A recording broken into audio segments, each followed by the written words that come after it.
It's another nationally televised game for the Sun Belt, and it's a big one. And who stays hot? Both have won 2 in a row. Marshall has won 4 out of 5. They visit the Coastal Carolina Chanticleers. They've won 3 out of 4. Let's talk about it next on Locked On Sun Belt.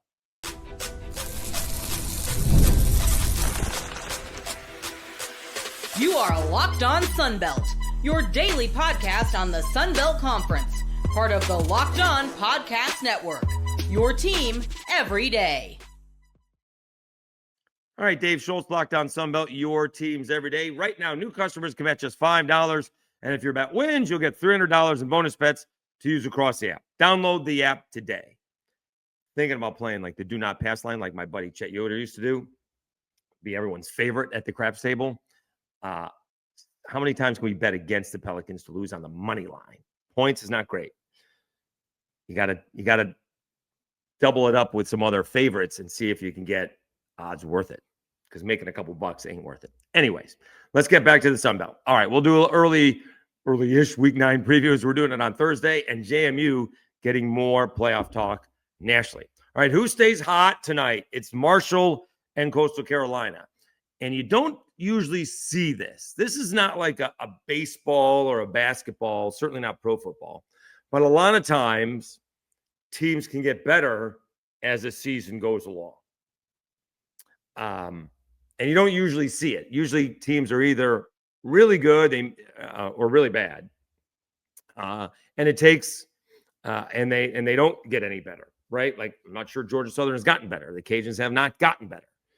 Right. I think JMU's gotten better. Marshall has obviously gotten better. Troy has gotten better. I think Southern Miss has basically been good from the beginning of the season. A couple losses in there, but I think one to Mississippi State. But I think Southern Miss has been good from the beginning of the season.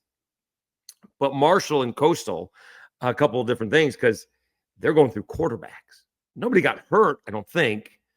But I mean, we knew that Marshall had like 3 or 4 quarterbacks, and everyone got a chance. And they finally went on Carlos Del Rio Wilson, took the job, I think, one game before the Cajuns game, puts up 51 points, but loses in overtime because the defense couldn't get a stop when the Cajuns switched quarterbacks. Coastal Carolina got off, let's be honest, they got off to a awful start this year. I mean, they were just bad. It looked like it was going to be bad for the Chanticleers this year. They lost to Virginia. We weren't sure how good Virginia was at the time, but they lost 48-7. Not great, Bob. Then they got by Charleston Southern by the skin of their teeth, 13-0, and then lost, even worse, to East Carolina, 38-0. And then they went into South Alabama and blew out the Jags. Right? They had scored more points in the one game against South Alabama, 38, than they had in the first 3 games combined, which was 20. Then they lose to Old Dominion, so it looks like they're back to square one, but they eke out a victory. I don't want to say eke out a victory, but certainly dominated Monroe. Defensively, only giving up 8 points, scored 23, and then had to come from behind and beat App State 45-37. And they're at least on their third quarterback, and that is Samari Collier. All right, so and he led them back to a victory, right? So where else did he go? Well, it doesn't say. Anyways, I think we've been over that before. But I find it impressive that both these teams have kind of built their way through the season. Tim Beck is in year number 3. And it's done pretty well. Not great. Done pretty well. Not like they were before under Jamie Chadwell, admittedly. And, Marshall, looks pretty good now. But, I mean, you got to give Tony Gibson a minute. People think it's just like a snap of the fingers. We're going from defensive coordinator to head coach, and it's all going to fall into place. It does not.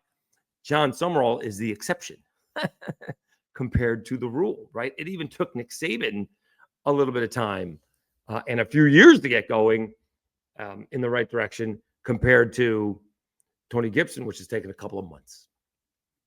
But it is a fascinating game. It started all up at 6.5 as Marshall was favored on the road. It's down to 4.5. And here is, you can't say it's a trap game because it's in the division. Both teams 3-1, or does Marshall have one less game in there? Let me see. Marshall's 2-1, but Coastal Carolina's 3-1, and both teams are 4-3. You can't really say it's a trap game. First of all, it's on the road. And the reason we say it would be a trap game is because you got JMU up next, right? But for Marshall, I believe. But it can't be a trap game. James Madison is following Saturday. At home, by the way. In Huntington. Wow. So it can't really be a trap game when you very well could lose, right? I mean, you could win, but winning on the road is hard. Coastal Carolina's got just as much to play for. I mean, think if Coastal wins and somehow Marshall takes down JMU. All right. I presume Coastal's getting JMU in there, right? And so they'll have a shot at the division. They finish up the season at home against JMU. So there's a lot to play for in this ball game. I think Marshall's going to win it and cover. I got half right the other night. I thought Texas State would put up much more of a fight. That's another episode we could do. Maybe they have checked out. It doesn't make sense to me. Kids play college football, and they're usually at a place for 1 year, maybe 2. There's no connective tissue to the community anymore. And now they're going to go out and play Boise State. All right. Another episode. But I don't think it's a trap game. I think it's a game that they could very easily lose, right? That's what I'd be afraid of if I was Marshall, right? You can't be looking ahead to JMU because the JMU game's not going to mean anything, or not nearly as much as if you lose to Coastal Carolina. I think it's a great matchup. I really think it is. And these two guys, I think, have been on the same staff, right? NC State, right? Tim Beck was the offensive coordinator, and Tony Gibson was the defensive coordinator. So these guys, I presume they're friends, but that's an assumption on my part. They certainly know each other. And it should be a whale of a football game. And now, again, an opportunity for the Sun Belt to look good on national TV. Texas State didn't look too good, but JMU certainly did. Can Marshall look good? We'll just take that in that direction. Could be Coastal Carolina, for all I care. But can Marshall look good, and then all of a sudden make it interesting, that JMU ball game, and get some anticipation for that going? Because right now, and we'll get into it at the end, the Sun Belt is crushing JMU right now, as of right now. They're just the teams out west aren't playing JMU, and nobody's ranked in the top 25. That's just crushing. That may have something to do with early on rankings where they were, but it is what it is. So I'm going to take Marshall in a close ball game. Going to win by 1 score. Wouldn't be surprised if it is a healthy score. And so probably looking at how about 31-24? All right, I'll do that. I'll do 31-24. I had to think about 1 score. Could be 31-21, but I just said 2 scores or 1 score. Can't keep it straight. 31-24, Marshall wins the ball game and sets up the big matchup against JMU the following week. All right, let's take a timeout, do an early-ish Week 9 preview. Of course, for Friday, we'll probably stay up and watch a whole Marshall game, or we may not, and just do an episode. But kind of tough to not recap the Marshall game. They are playing at 7:30, so it's a little bit earlier. Anyways, let's do Week 9 when we come back. We'll do it right after I tell you about Mazda.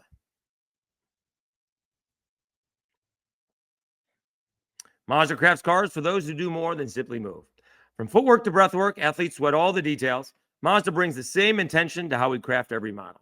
You can feel the Japanese craftsmanship in every detail, from the metallic accents to the available Napa leather upholstery. You can make everyday drives feel like anything but, from smooth handling to intuitive controls. With all-wheel drive standard in every crossover SUV, you can drive with confidence through almost any season. Like our players, we sweat every detail because when you make every move count, impossible becomes irrelevant. Mazda, move and be moved.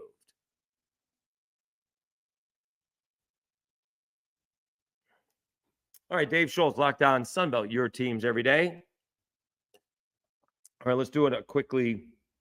Well, not quickly. Let's go over week 9 in the Sunbelt, as it's obviously, I guess that's technically Tuesday. Texas State was week 9, right? Or week 10, I guess. I screwed that up again. Screwed it up again. I'm not changing it. Can't keep track. James Madison obviously beat Texas State, and we got Marshall and Coastal Carolina coming up. So only 3 games on Saturday. 5 during the week, but only 3 games on Saturday. So not a whole lot to go over. Cajuns playing South Alabama. South Alabama favored by 4.5. They did win last time out against Georgia State. Was a heck of a ball game, right? That was crazy. They won that game 38-31. It was a really good, really kind of back and forth ball game, right? South Alabama 468 yards, Georgia State 440. Georgia State did have the 2 turnovers at the end of the ball game. That's right. They fumbled, and that led to the winning score. And then they threw an interception that sealed the game for South Alabama. All right. Cajuns coming in. And, I mean, it's been a minute since they won a football game. Right? I think their last win is against McNeese. Is that right? Because they don't have very many wins. They're 2-6. Well, they beat Marshall, of course. All right, so they beat Marshall. McNeese was the first one, but they did beat Marshall. But they just have not gotten the offense going very much. And then again, they shoehorn Walker Howard in. I would, if you want to play Walker Howard, play Walker Howard. All right. It feels like they're trying to thread the needle of who's going to stay next year and who's not. Tough position to be in. But you got to play one. All right. And it doesn't feel like they do the good job with Walker Howard. It is what it is. And they just have not played particularly well, right? Defense isn't playing poorly. They lost to James Madison 24-14, when, again, they could have had a 10-point lead at half and never scored another point. They lost to Southern Miss 22-10. Big play there is a 98-yard touchdown pass when it's 3rd and 14. Right? I think it was 13-10 when they scored that. Or was it 10-10? And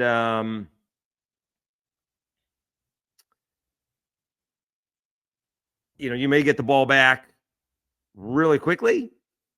And no, it was 12-10. Is that right? Let me see here. I don't know why it bothers me. It was 13-10. It was 13-10 when they threw that touchdown pass. And so if you stop them, you get the ball back, you got a shot to tie the game up or take the lead. And that was the end of the ball game. So the defense, outside of that one play, has played pretty well. And then, again, they were in control of the Troy game. Walker Howard comes in, throws an interception, touchdown. Lunch comes back in, throws an interception, touchdown. Like in less than 2 game minutes, you went from up 14-7 to down 21-14. And then all you did was kick field goals. 21-17, 28-20, 28-23, and then you couldn't get a stop. So that extra score at the end, which was necessary, let's not kid ourselves, but it does make look like the game was not quite as close. And it was a little bit closer than that score would indicate. But that score was necessary as Troy got the winning points, or the securing the victory points, I guess is what you call I'm going to take South Alabama. I don't have any reason to take the Cajuns here. South Alabama's playing at home. I guess I would take the over if I thought the Cajuns could score a little bit. They did okay. They did pretty well against Troy. I mean, they put up 23 points against Troy. They certainly drove the field a lot. Let me see how many yards they had against Troy. I wouldn't be surprised if they had more yards than Troy did. They had 371 yards. Troy had 345. And they rushed it for 184 yards. Time of possession was the same thing. Cajuns turned the ball over 3 times in that football game. But I think the last one was at the end. Nonetheless, I'm going to take South Alabama, all right, in this ball game. All right, elsewhere,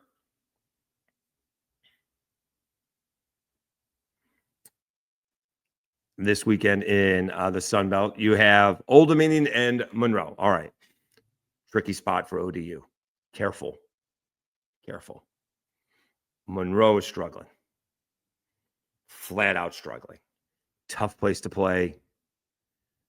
It's in the middle of the day. It's 3:30. Could be a little chilly. We'll see. I think a cold front's hitting Louisiana. It's going to be in northern Louisiana. ODU is favored by 16.5. I think ULM covers that probably relatively easily. But let's see what ODU can do, because they have not played well for 3 weeks, right? They got blown out by Marshall. They got blown out by JMU, and they kind of let App State hang around. Won, but didn't play particularly well. I'm going to take ODU to win and ULM to cover. That's what I'm going with there. Careful if you're ODU. That's a sneaky ball game. It is tough for those Eastern squad teams to come to Monroe and know what to expect. They don't play there on a regular basis. It is not going to be easy, right? And the other ball game is probably the best ball game of the day, Arkansas State and Troy. Now, Arkansas State sitting at 4-4, and we have won 3 in a row, but they're also 3-1. So a win against Troy, and all of a sudden they're tied for second, and they're 1 game behind Southern Miss, who they will play, I think, the next week. Is that right? Let's see. And that game is on ESPNU. Yeah.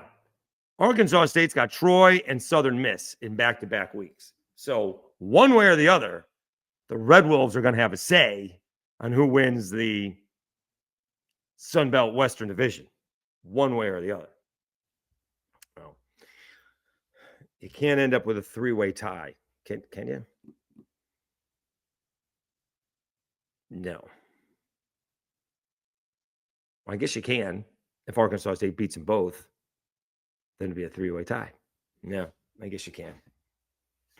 Presuming Troy doesn't lose the next weekend, they'd all have 1 loss. Arkansas State would win the tiebreaker, obviously, because they'd have a win over the other 2 teams. Can you? I mean, you'd flip the division on its head if that happened, right? You'd flip the division on its head. All right. The game is Troy's hosting Arkansas State, and I think Arkansas State hosts Southern Miss. They do. This ball game, this line, let's see what this line is. I'm going to take Troy at home in this ball game. It shouldn't be that big of a line. It is 7.5. That's tough with the hook. That's a lot. We're going to stay away from the line in this one. All right, we're going to take Arkansas State. I'm sorry, we're taking Troy to win the football game. We're going to win and move on in this one. That's a tough one. To beat Arkansas State by more than a touchdown, and they're hot, I'm not so sure. And here's the thing, which we've seen from Arkansas State. Just like Troy, they play all 60 minutes too. All right, so if you got them down, you better finish them. Because if you don't, all of a sudden, Jalen Rayner's going to go down the length of the field in like 53 seconds and beat you because you missed an extra point. Too soon? So, all right. So we got, I think we're taking, we got Marshall. We're taking Marshall. We took South Alabama. We took ODU to win. Wouldn't be surprised if ULM covers. And we are taking Troy to win at home. All we'll talk more about those ball games on Friday. All right, let's take another timeout. JMU's getting some more national playoff talk, college football playoff talk. We'll do that next, right after I tell you about FanDuel.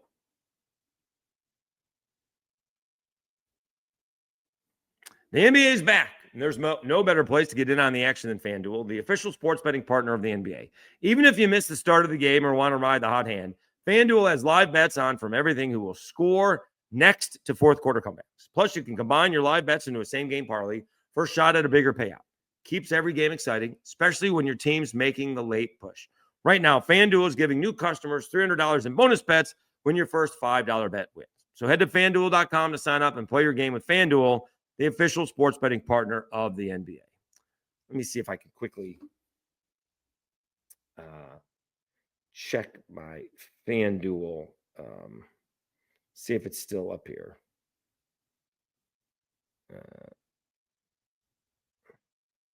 Because I put together a parlay. It is. Or so 3-leg parlay. I didn't do it because it's too late. But technically it's not. But we got the Nuggets on the money line, Timberwolves on the money line, and Atlanta Hawks on the money line. Those are the 3 biggest favorites. And I'm basically betting against the Pelicans, but I needed at least 2 other games to make it worth it. And it's about 1-1. Right. It's an even money bet. Right. We'll see how that plays out. We'll report back.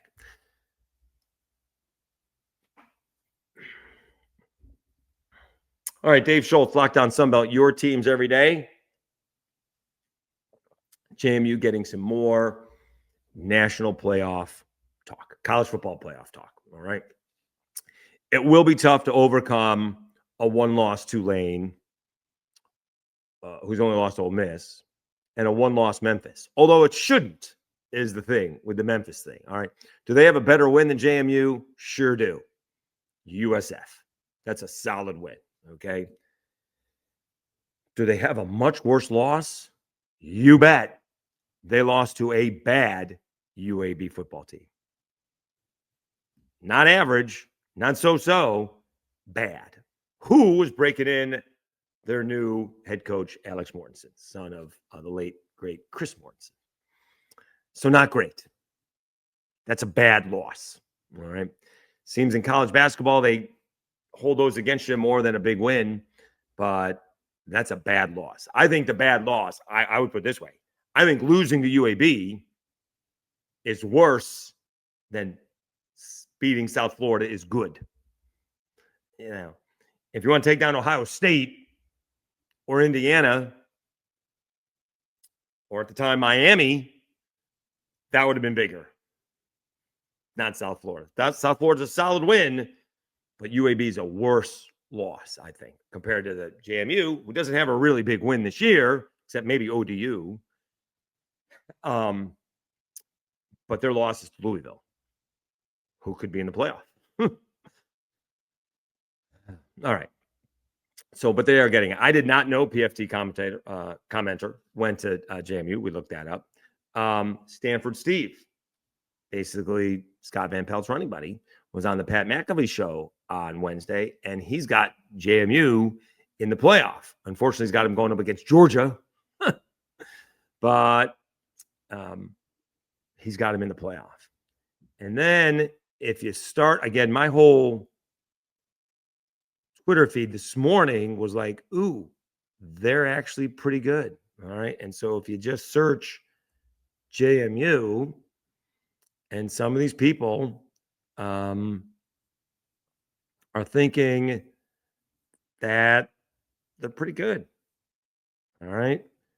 And so it does get in there where you start talking about it. And that is the benefit. Speaking of Louisville, that's how Louisville actually built their program back in the late 90s, maybe early 80s, playing on Thursday nights, playing during the week. Because although there was like all those hockey games on and the World Series game was on, a lot of people were watching that college football game. All right. And you didn't even have to stay up and watch the whole thing. You could have been impressed with just the third quarter. You could have watched it through. Well, we got a ball game at half. It's 28-20. Then you With 5 minutes left to go, they got 49 points. You're good. You've seen what you needed to see. Wake up, see they won 52-20. And so it's going to take a little bit of an effort. All right. Let's see if we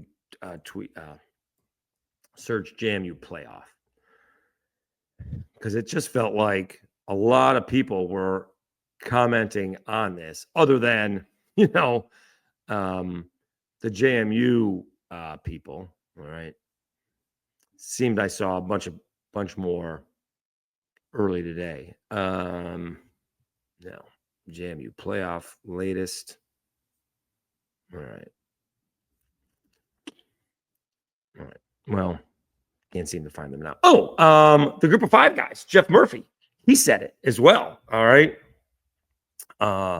He says that JMU is the best G5 team going, and he may not be wrong. I mean, you pitch 4 second half shutouts in a row, and all of a sudden you found your offense.